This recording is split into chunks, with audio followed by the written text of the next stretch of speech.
নমস্কার বন্ধুরা, আজকে বৈশাখী কিচেনের রেসিপি তড়কা আর রুটি। তড়কার ডালটা আমি ভিজিয়ে রেখেছিলাম, ভিজিয়ে এখন এটা সিদ্ধ করে ঢেলে নিচ্ছি। তারপরে কি করে রান্না করতে হয় সেটা দেখাচ্ছি। তড়কা বানানোর জন্য ডিমগুলো ভেজে নিচ্ছি।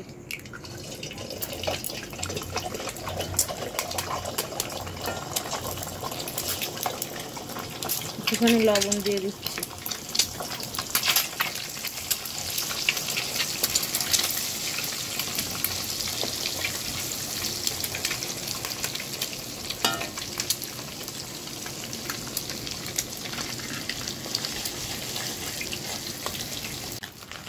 ডিমগুলো ভাজা হয়ে গেছে, আমি এবার তুলে নিচ্ছি।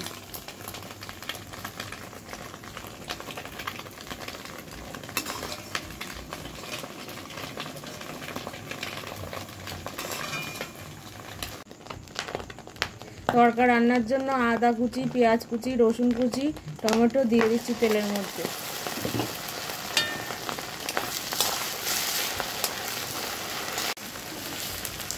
পেঁয়াজ রসুন আমার ভাজা হয়ে গেছে, এর মধ্যে পেঁয়াজ, লঙ্কা, রসুন, আদা একটু বেটে দিয়েছি, দিয়ে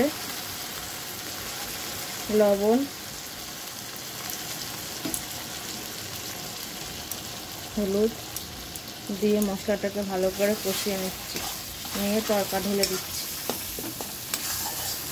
মশলাটা আমার কষানো হয়ে গেছে, এবার আমি তড়কার ডালটা এর মধ্যে ঢেলে দিচ্ছি, দিয়ে জল ঢেলে দিচ্ছি।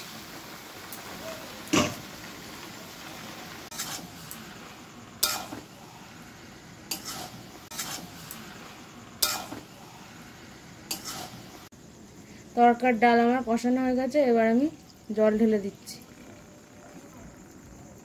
দিয়ে 10 মিনিট পরে নামিয়ে দিচ্ছি। তড়কাটা প্রায় আমার রেডি। এর মধ্যে ডিম, তড়কা মশলা আর ধনেপাতা দিয়ে আমি নামিয়ে দিচ্ছি।